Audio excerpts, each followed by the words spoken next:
Gửi mây đã từng là của tớ. Lâu lắm rồi tớ mới viết thư tay như thế này. Mong là cậu vẫn ổn và sống tốt. Tớ nhớ cậu nhiều lắm. Mùa mưa đã trở lại với Sài Gòn. Nó cứ rã rít, dông dài, lâu lâu còn kèm cả lốc nữa đấy. Những lúc gió tạt vào, tớ lạnh run cả người. Xe thì cứ nghiêng ngã hết cả lên. Nhưng mà những lúc như thế, tớ lại nhớ đến cái lạnh thấu xương khi cậu cùng tớ đi cắm trại 1 tháng trước. Hôm đó trời đổi gió, lạnh đến run người. Ở trên cái bè đến chỗ cắm trại mà tóc tớ với cậu cứ bị thổi rối tung cả lên. Nhưng cũng đáng đấy, vì đổi lại khung cảnh ở đó đẹp đến nao lòng. Khi tớ và cậu trên bè thì vô tình mặt trời cũng đang dần buông xuống. Mặt nước lăn tăn những con sóng vỗ nhẹ nhẹ. Đâu đó lấp lánh những tia nắng ánh lên mặt hồ như những vì sao vô tình rơi xuống. Hít một hơi thật sâu để cho cái hơi lạnh cũng theo đó mà đi vào trong. Tớ chợt nhận ra tớ chưa bao giờ cảm thấy sảng khoái như vậy. Tất cả những năng lượng sâu thẳm bên trong tớ như bừng sáng. Và tớ với cậu cứ vậy mà ôm nhau, mà hít thở, mà ngắm nhìn hết thảy những gì tinh túy của đất trời mang lại. Cả cuộc đời tớ, thời gian chưa bao giờ ngưng động được như lúc này. Thế nhưng đêm đến, gió cùng sương ở đó lại là cái thứ lạnh nhất trên đời này mà tớ từng phải trải qua. Vậy mà tất cả lại không thể thắng nổi cái ôm của cậu dành cho tớ. Mái tóc dài cứ rơi tứ tung trên mặt cậu, nhìn quyến rũ chết được. Từ ngày có cậu rồi, tớ chưa bao giờ bị mất ngủ cả. Còn ngủ rất ngon là đằng khác. Điều gì cần phải nói ra để mình trở thành chúng ta. Đôi hành tinh Cứ vậy, slowly. tớ với cậu ôm nhau ngủ suốt đêm. Cảm ơn cậu đã biến những điều xa vời với tớ thành sự thật. Khi mỗi em trôi qua như cuốn phim. Tớ nhớ cậu. Cũng may mà hôm đó tớ dậy nổi để đi chung với cậu nhỉ. Chứ chả như 2 tháng trước, tớ đã dậy không nổi, làm xém nữa trễ buổi làm vườn của chúng ta.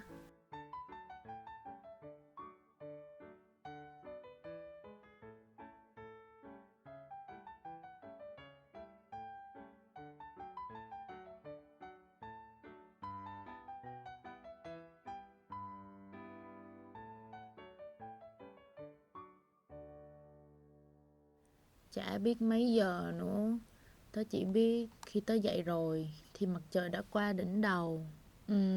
Nắng gay gắt đến mức tớ phải nhíu mày. Thật sự trời nóng thế này, tớ ngủ cũng không được, nhưng đi làm vườn thì cũng rất mệt mỏi. Tớ cảm giác như lần đó cậu đã đợi tớ thực sự rất lâu. Tớ đi trễ không biết lần thứ mấy rồi, nhưng cậu không hề nói gì, chỉ đứng đó cười cười với mớ đồ làm vườn trên tay. Nhiều khi tớ chỉ mong cậu mắng tớ một lần về việc đó, để tớ có thể đi đúng giờ hơn. Cuối cùng cũng đến vườn nhà cậu. Tớ nghĩ khu vườn này dù của chúng ta, nhưng tất cả mọi thứ trong đó đều do cậu chăm chút nó từng chút một. Và tớ thì chẳng làm gì cả, vì tớ có biết gì đâu mà chăm với chả sóc chứ. Cậu biết không, mặc dù vậy, tớ vẫn rất yêu ngôi vườn này, vì đó là nơi tớ nhìn đâu cũng đều cảm nhận được hình bóng của cậu. Cũng như mọi lần, tớ chỉ làm một chút rồi ngồi nghỉ, ngồi ngắm cậu chạy đi, chạy lại, từ tưới cây, tỉa lá đến bón phân.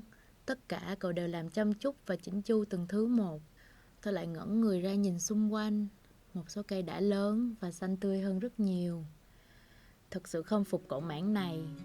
Làm trước đó tớ nghĩ cái đồ ngốc cậu có thể làm gì giỏi ngoài việc trêu chọc tớ chứ. Nhưng mà tớ còn đang ngồi như người mất hồn thì không hiểu sao từ đâu ra cậu cầm bình tưới cây, tưới lên đầu tớ thật chứ. Gì mà cậu còn nói. Mau lớn đi nè. Tớ thực sự tức điên lên mà. Tớ nói nhá, lúc đó tại chỗ tớ đang trơn, tớ lại ướt do cậu nữa. Tất nhiên sẽ không khỏi tránh được té ngã. Rồi cậu chả nói được một câu nào đàng hoàng với tớ cả. Gì mà Cần thì nói đại đi, đã té làm gì. cậu không nói được câu nào tử tế hơn à. Cậu rất quá đáng luôn ấy. làm tớ thật khó coi. Tớ nhớ cậu. Nhắc đến khó coi thì tớ nghĩ cũng không bằng việc của 3 tháng trước đâu. Hôm đó là buổi hẹn định kỳ của chúng ta mỗi tháng. Nhưng hôm trước tớ có nhiều việc phải làm quá. Đến khi trời gần sáng tớ mới được ngủ.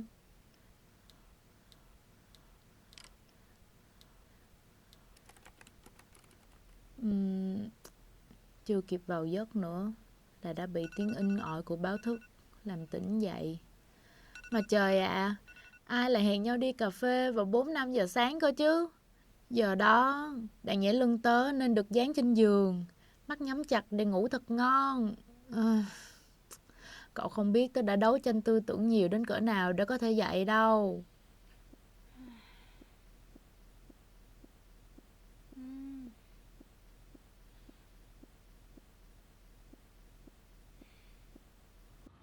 Tớ thề là dù đến nơi rồi, tớ vẫn còn chưa tỉnh ngủ nữa. Đầu óc cứ quay mòng mòng, mắt tớ cứ mơ màng. Mệt mỏi thật ấy.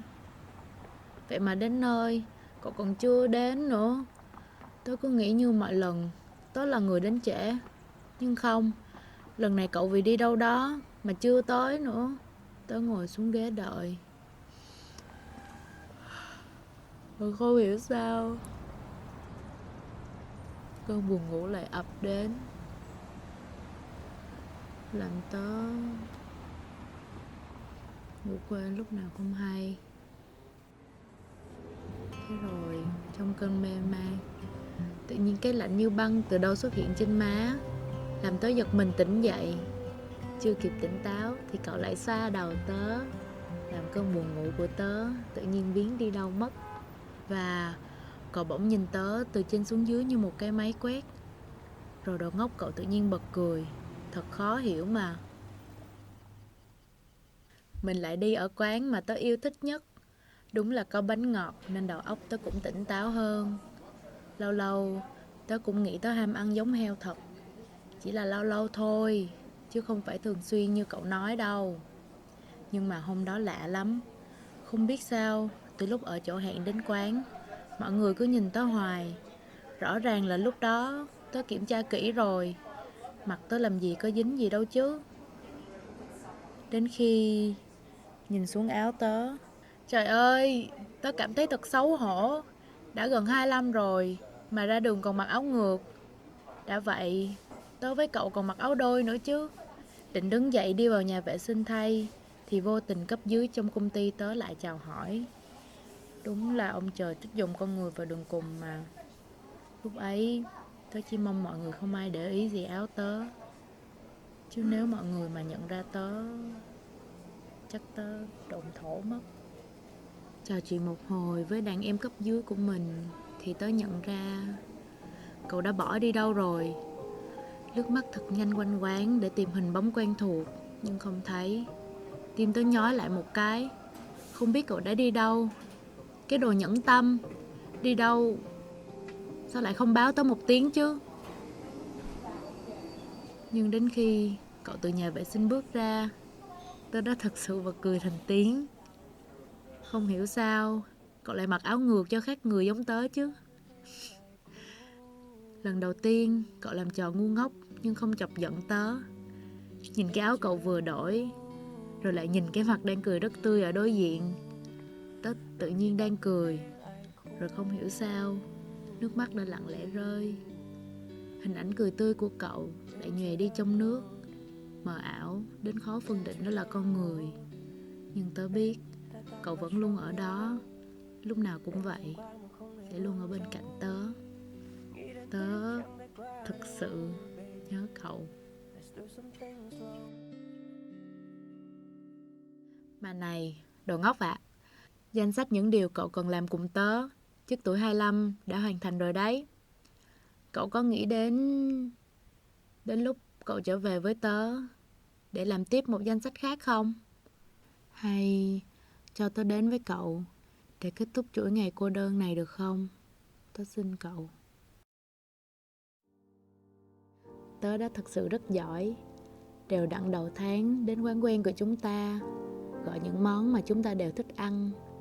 Nhưng cậu biết không, tớ chưa bao giờ ăn hết cả. Cậu chắc hẳn còn nhớ cái vườn của chúng ta chứ. Tớ không phải là người thích cây cối như cậu, nhưng cuối cùng thì tớ đã biết cách chăm sóc cây trồng rồi đấy. Mà cậu biết không, mỗi lần tưới cây, tớ không biết tớ bị ướt do ngu ngốc hay do nước mắt tớ nữa. Cây cối có lẽ cũng vì thế mà trở nên buồn đi. Và điều khó khăn nhất cũng là mục cuối cùng trong danh sách, đi cắm trại. Chiều hoàng hôn hôm đó thực sự rất đẹp, cũng rất yên bình, nhưng có lẽ vì không có cậu, cảnh đẹp cỡ nào cũng có chút đượm buồn. Gió cứ thế mà thổi đi những nỗi niềm nhớ thương trên vai tớ.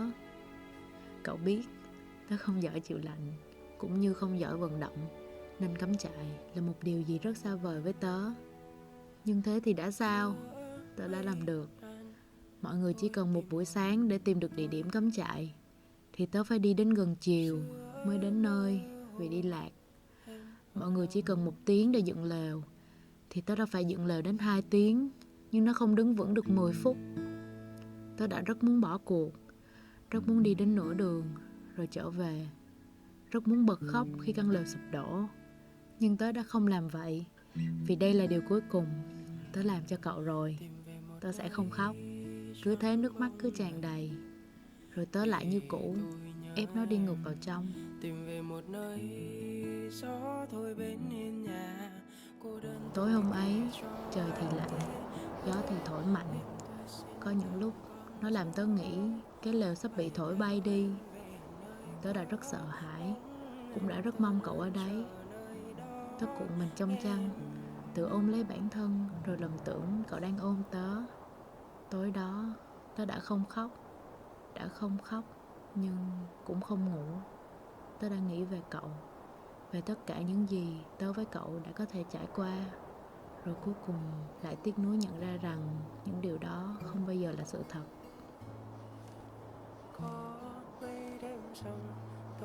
Tớ đã lấy máy ra chụp lại, để lưu lại khoảnh khắc mạnh mẽ này của bản thân.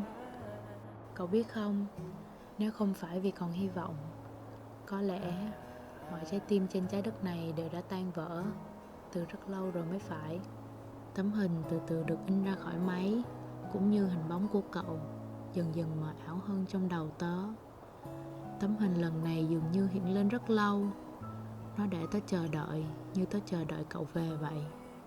Đã từ bao giờ, chờ cậu là điều không còn gì xa lạ với tớ nữa. Tớ dần thích nghi và lấy đó là thói quen của tớ.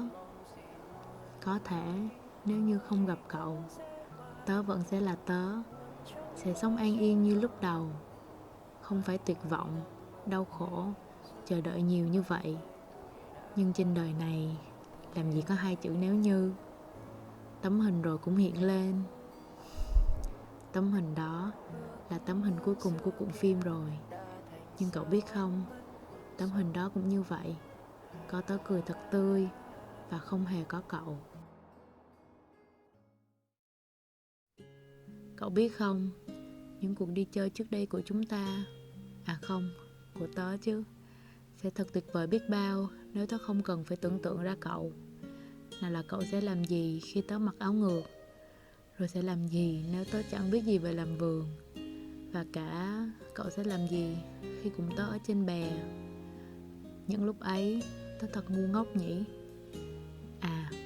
Có người từng nói với tớ, ngu ngốc là khi mình vì một người nào đó trở thành phiên bản tốt nhất của bản thân. Nhưng thực ra, chuyện ngu ngốc nhất trên đời này chính là tưởng tượng ra người đó, tưởng tượng ra cậu sẽ ở đây, ở cạnh tớ. Cho dù là một kẻ ngốc, nhưng có thể cố gắng vì người mình thích, đó cũng là một kẻ ngốc hạnh phúc, phải không, Mây? Cậu thật sự đáng ghét. Cậu có biết đây là lá thư thứ mấy rồi không? Cậu có thể ít nhất là hồi âm bằng một cách nào đó đi. Nỗi nhớ cậu đang giết tớ từng ngày. Nó to lớn và chèn ép trong lòng ngực tớ, khiến tớ không thở nổi. Cậu đã hứa không để tớ khóc, nhưng tại sao bây giờ tớ đang khóc? Thì cậu đã ở đâu?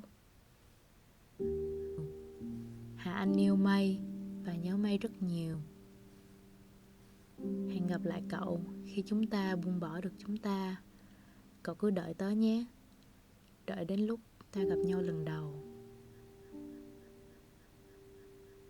Cũng như mọi lần, mong mọi thứ tốt đẹp trên thế giới này đến với cậu. Hôn cậu thật lâu, Hà Anh.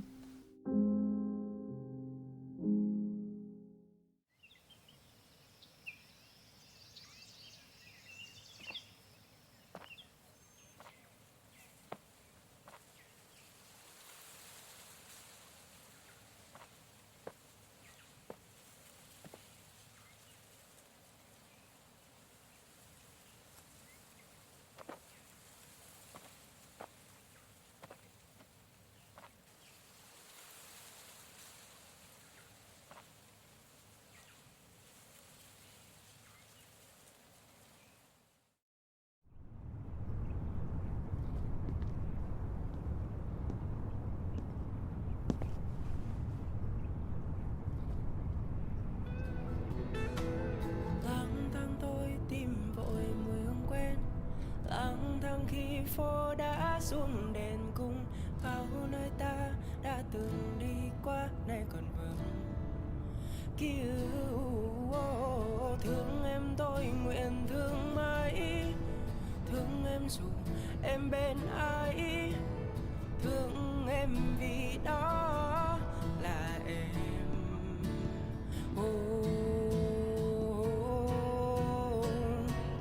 Tìm về một nơi trắng bóng người để tôi nhớ anh. Tìm về một nơi gió thôi bên hiên nhà, cô đơn tôi kể cho ai nghe. Hỡi em tôi xin làm con gió bay theo em về nơi có bóng em. Tôi luôn chờ nơi đó nghe em, nghe em.